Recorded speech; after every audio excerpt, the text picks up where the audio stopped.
ছয় 15 60, হায় আল্লাহ 6 15 তো 60 না, 6 15 তো 90। এই ভুল কিভাবে করলাম আমি? 90 মানে 90 মাইনাসের 45, ঠিক না? তাহলে কত হইলো বড়? S3 হইলো 45। দেখছস, আমি ভুল করছি। তাহলে তোরা ভুল করবি না? তোরাও ভুল করবি। এখন যেহেতু ভুল করছস, আজকে থেকে আর করিস না, হ্যাঁ? ঠিক আছে, আজকে থেকে কোনোভাবেই করিস না। ভুল করলে কিন্তু বাণিজ্য থাকবে না। Welcome to advanced. সুপ্রিয় শিক্ষার্থীরা, পদার্থবিজ্ঞানের সবচেয়ে ভয়ানক আবার সবচেয়ে সিলি একটা বিষয়, সেটা হচ্ছে বক্সের ম্যাথ। এই বক্সের ম্যাথ তুমি যে কোনো বোর্ড থেকে পরীক্ষা দাও না কেন, তুমি যদি এসএসসি লেভেলে সায়েন্স পড়ে থাকো, গতিবিদ্যা চ্যাপ্টারটা যদি পড়ে থাকো বা গতি চ্যাপ্টারটা যদি তুমি পড়ে থাকো, তুমি এই ধরনের ম্যাথ দেখেছো। এই ধরনের ম্যাথ ছাড়া টিচাররা যেন কোশ্চেনই করতে পারে না। তার মানে এই ম্যাথটা অত্যন্ত গুরুত্বপূর্ণ তোমার সামনে টেস্ট এবং এসএসসির জন্য। চলো তাহলে আমরা এটা একটা সমাধান করি। এখন আমি তোমাদের হৃদয় ভাইয়া অ্যাডভান্সড থেকে যখন পড়াই, একটা কোশ্চেন সলভের সাথে সাথে এটার কনসেপ্টটা কি সেটা আগে বুঝতে পারি, সেটাকে আমার বুঝতে হয়। অর্থাৎ কোশ্চেনটাকে অপারেশন করতে হবে। এই কোশ্চেনের অপারেশন ছাড়া তুমি কোশ্চেনের অ্যান্সার করতে গেলে আটকে যাওয়া। তাহলে কোশ্চেনের আগে অপারেশনটা দরকার, তাই না? অর্থাৎ উদ্দীপক যে দেওয়া থাকলো, সেই উদ্দীপক থেকে আমি আগে অপারেশনটা সেরে ফেলবো। তারপর ডাটা দিয়ে আমরা কি চাইছে সেটা দেখাবো। আমি যদি ওইখানে কাজটা করে ফেলতে পারি, অ্যানালাইসিসটা করে ফেলতে পারি, তাহলে কি চাইছে সেটা দেওয়া আমার জন্য কোনো ব্যাপার না। ঠিক আছে? আমার জন্য মানে তোমার জন্য। তুমি অবশ্যই দিতে পারবা। তোমাদের এটা নিয়ে একটা ভয়ানক অবস্থায় থাকতে হবে না। তোমাদের কাছে এখন থেকে এটা সিলি বিষয় হয়ে যাবে। বক্সের যত ম্যাথ থাকে কিভাবে করবো দেখো। একটি গাড়ির 5 সেকেন্ড পর পর ব্যাগ দেখানো হলো। তাহলে তুমি প্রথমেই দেখবা যে কোথায় সময় দেওয়া আছে আর কোথায় ব্যাগ দেওয়া আছে। অনেক অনেক কোশ্চেনে, অনেক অনেক বোর্ডে ভিন্ন ভিন্ন থাকে। উপরের দিকটাতে থাকে ব্যাগ, নিচের দিকে থাকে সময়, অথবা উপরের সময় নিচে ব্যাগ, এখানে যেমন আছে। তো তুমি যখন বই থেকে করো তখন ওইটা লক্ষ্য করো না, শুরু করে দাও সময়কে ব্যাগ ধরে আর ব্যাগকে সময় ধরে। এই কাজটা করা যাবে না, এটা প্রথমেই দেখতে হবে। হ্যাঁ, প্রথম দেখো সময় যখন 0, ব্যাগ তখন 0। গাড়িটির মোট অতিক্রান্ত দূরত্ব আমার নির্ণয় করতে হবে। আমি বলছি ফিজিক্সের ম্যাথ স্টেপ ওয়াইজ হয়, এখানে কয়টা স্টেপে তুমি নির্ণয় করবা সেটা দেখতে হবে। যখন সময় 0, ব্যাগ তখন 0। যখন সময় 5, ব্যাগ তখন 2। যখন সময় 10 সেকেন্ডে, কিন্তু ব্যাগ তখন 4। যখন সময় 15, ব্যাগ তখন 6। যখন সময় 20, ব্যাগ তখন 6। যখন সময় 25, ব্যাগ তখন 6। তাহলে সময়ের সাপেক্ষে যদি বেগের পরিবর্তন ঘটে তখন আমরা বলি ত্বরণ হচ্ছে, বস্তুটার বেগ বৃদ্ধি পাচ্ছে, দ্যাটস মিন তার ত্বরণ হচ্ছে। যখন সময় যাচ্ছে 15 থেকে 25, 10 সেকেন্ড গেছে, কোনো বেগ বৃদ্ধি পায় নাই, যা ছিল তাই, তাহলে এটা একটা স্টেপ। আবার 25 থেকে 40, 6 থেকে 0, মানে বেগ কমতেছে সময় বাড়তেছে। তাহলে সময়ের সাপেক্ষে যদি বেগ কমে সেটা কি হয়ে যায়? মন্দন। মানে বেগ কমতেছে, বেগ হ্রাস পাচ্ছে, তাহলে সেটা মন্দন। তাহলে এটা কয়টা স্টেপে হবে? মাত্র 3টা স্টেপে। প্রথমে ত্বরণে সে কতটুকু সরছে, কতটুকু অতিক্রান্ত করছে দূরত্ব। আবার যখন তার সমবেগ ছিল তখন কত অতিক্রান্ত, যখন সে মন্দনে চলছে তখন অতিক্রান্ত দূরত্ব। তাহলে কয়টা স্টেপ? 3টে স্টেপ। এই ধরনের মেথি দেয়া থাকে। এখানে কিছু সিলি ভুল তারা করে থাকে। এখানে ধরো হচ্ছে 15 সেকেন্ড পর্যন্ত, কিন্তু এখানে কিন্তু 15 সেকেন্ড পর্যন্ত তার বেগ বৃদ্ধি পাইছে, নট 10 সেকেন্ড। এইখান থেকে এইখান পর্যন্ত করি, তারপর এইখান থেকে ধরি, যার ফলে আমাদের ভুল হয়। আমরা ভুল করবো না। আমরা প্রথমে বের করে নিব যে A1 বের করে নিব। হ্যাঁ, A1 বের করে নিই। তাহলে A1 কত? এ মানে কি? বেগ বৃদ্ধি, এর হার হবে সময় দিয়ে ভাগ করে, তাই না? মশা কামড়াচ্ছে অনেক তোদের যন্ত্রণায়। তাহলে এ মানে হচ্ছে বেগ বৃদ্ধির হার। তাহলে বেগ কতটুকু বৃদ্ধি পাইছে? 0 থেকে 6। তার মানে শেষ বেগ মাইনাস আদি বেগ। আদি বেগ কত? 0। আবার সময় কতটুকু অতিক্রান্ত হয়েছে? 15। এই যে এটা 15 মাইনাসের 0। কেন? কারণ তার শেষ সময় ছিল 15 সেকেন্ড আর আদি সময় হচ্ছে 0 সেকেন্ড। দ্যাটস মিন এটা। তাহলে 6 ডিভাইডেড বাই 15, এটা হচ্ছে আমার A1। তাহলে তোর আদি বেগ আছে 0, ত্বরণ আছে, শেষ বেগ আছে, সময় আছে। তুই কোন সূত্র দিবি এটাতে? তুই চিন্তা কর কোন সূত্র দিবি।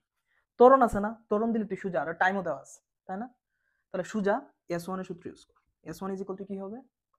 U1 T1 plus half A1 T1 square. সময় যখন 0 0 থেকে 15, তাহলে u1 কত 0, মানে এটা 0 হয়ে গেল পুরোটাই, হাফ। a1 কত আমি বের করলাম 6 ডিভাইডেড বাই 15, 6 ডিভাইডেড বাই 15, ঠিক আছে। আবার t স্কয়ার, t কত 15, মানে 15 স্কয়ার, এই 15 স্কয়ার, 15 সেকেন্ড না, 0 থেকে 15 সেকেন্ড পর্যন্ত না, 15।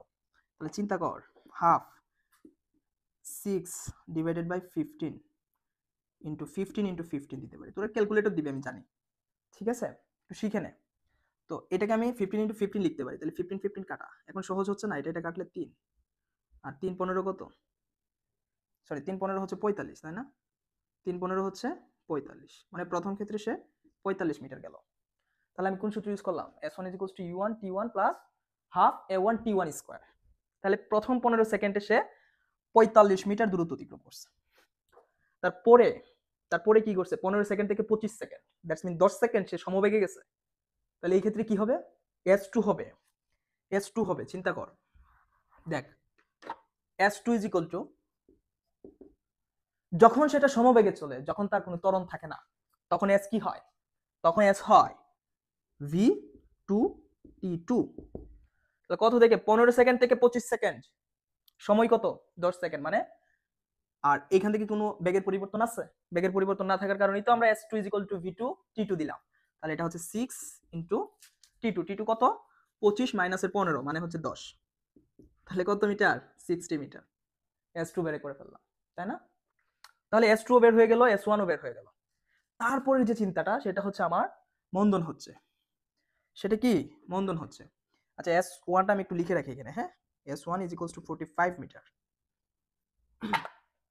দেখ এখন আমার a3 বের করতে হবে, ত্বরণ, হ্যাঁ, এটাতে তো ত্বরণ 0 ছিল, এখানে তো ত্বরণ 0 ছিল, তাহলে 25 থেকে 40 সেকেন্ডে আমার a3 চিন্তা করব, a3 ইজ ইকুয়াল টু কি, v কত এখানে 0 মাইনাস u কত 6, 25 সেকেন্ডে 6, হ্যাঁ, ডিভাইডেড বাই সময় কত 40 থেকে 25, 40 মাইনাস 25, এই যে এইটুকু 40 থেকে 25 সেকেন্ড, কারণ আমি এই বরাবর বেগ নিয়েছিলাম, এই ক্ষেত্রে আমরা এই বরাবর বেগ নিয়েছিলাম, ঠিক আছে, এই যে দেখ এটাতে সমবেগ, এটাতে সমমন্দন, এটাতে সমত্বরণ, ঠিক আছে। তাহলে এখানে হবে হচ্ছে আমার 40 মাইনাসের 25, মানে মাইনাসের 6/15। এখন ফর্মুলা কোনটা, ওই যে s3 ফর্মুলা, ut মানে u3 t3, হ্যাঁ, plus half a3 t3 square, এই সূত্র। তাহলে এখন কিন্তু u আবার 0 না, এখন কিন্তু u 0 দিয়ে করলে হবে না, ঠিক আছে। এখন আমি কোনটা ইউজ করব,